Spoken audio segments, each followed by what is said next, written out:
Hello viewers, welcome back to my channel. অন্য দিনের মতো আজকেও আমি চলে এসেছি একটি নতুন রেসিপি নিয়ে। আজকে আমি আপনাদের সাথে শেয়ার করব পারফেক্ট হাঁস রান্না করার রেসিপি। অনেক সময় হাঁস রান্না করলে একটা গন্ধ লাগে, কিন্তু আমি আজকে এমনভাবে রান্না করে দেখাবো যেখানে হাঁসের মাংস খেতে হবে দুর্দান্ত স্বাদের, থাকবে না কোনো গন্ধও। হাঁসের মাংস কিন্তু আমরা সকলেই অনেক পছন্দ করি। আর এই হাঁসের মাংস রান্নার জন্য আমি একটি হাঁস নিয়েছি, আর হাঁসটা কিন্তু অবশ্যই অনেক ভালো পরিষ্কার করে নিতে হবে। এখানে আমি 1 কেজি হাঁসের মাংস নিয়েছি। এখন আমি একটি প্যানে সয়াবিন তেল দিয়ে দিলাম 100 গ্রাম। তেল দেওয়ার পর এর ভিতর আমি কয়েক টুকরো আলু ভাজি করে নেব। আলুগুলো খুব ভালোভাবে ভাজতে হবে।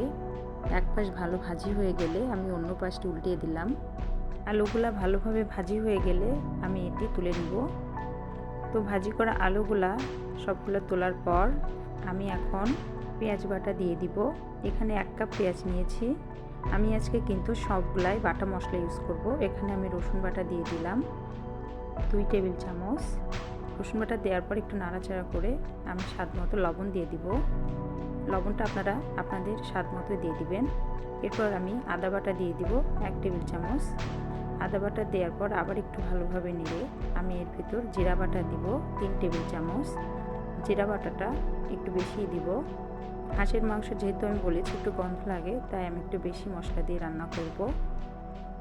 এখন আমি লাল মরিচ বাটা দিয়ে দিব 4 টেবিল চামচ। লাল মরিচ বাটা দেওয়ার পর আমি ভালোভাবে আবার মিশিয়ে নিব। মশলাগুলো একটু কষানো হলে আমি এর ভিতর একটু পানি অ্যাড করব। পানি দিয়ে আমি ভালোভাবে একটু নেড়ে এর ভিতর এখন হলুদ গুঁড়ো দিব 1 টেবিল চামচ। হলুদ গুঁড়ো দেওয়ার পর আমি আবার ভালোভাবে মশলাগুলো নাড়িয়ে এখন আমি যে মাংসগুলা কেটে রেখেছিলাম হাঁসের মাংসগুলো দিয়ে দিব। আর মশলার ভিতর এই হাঁসের মাংসগুলো আমি কিছুক্ষণ ধরে নাড়তে থাকব।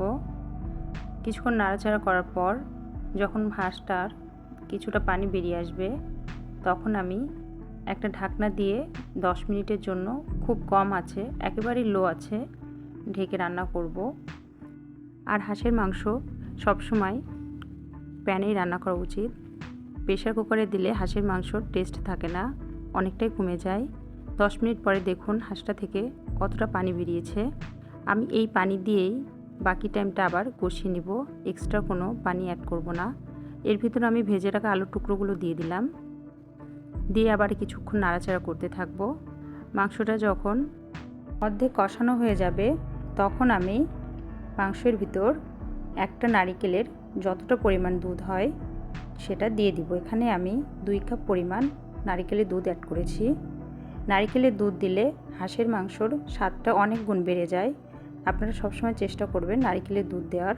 এরপর আমি 5টা কাঁচামরিচ দিয়ে মাংসটা কিছুক্ষণ নাড়িয়ে আবার একটি ঢাকনা দিয়ে 10 মিনিটের জন্য ছাড়ি থেকে কম আছে রান্নাটা করব।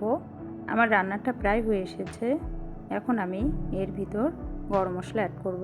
এখানে আমি 1 টেবিল চামচ গরম মশলা দিয়েছি। আপনারা যদি এভাবে রান্নাটা করেন, আপনাদের হাঁসের মাংস রান্না স্বাদটাই দেখবেন কত ভালো হয়েছে। আর আমারও রান্নাটা অনেক বেশি টেস্টি হয়েছে। আপনারা অবশ্যই বাসায় এভাবে হাঁসের মাংস রান্না ট্রাই করবেন এবং আপনাদের রান্নাটা কেমন হয়েছে অবশ্যই আমাকে কমেন্ট বক্সে একটি কমেন্ট লিখে জানাবেন।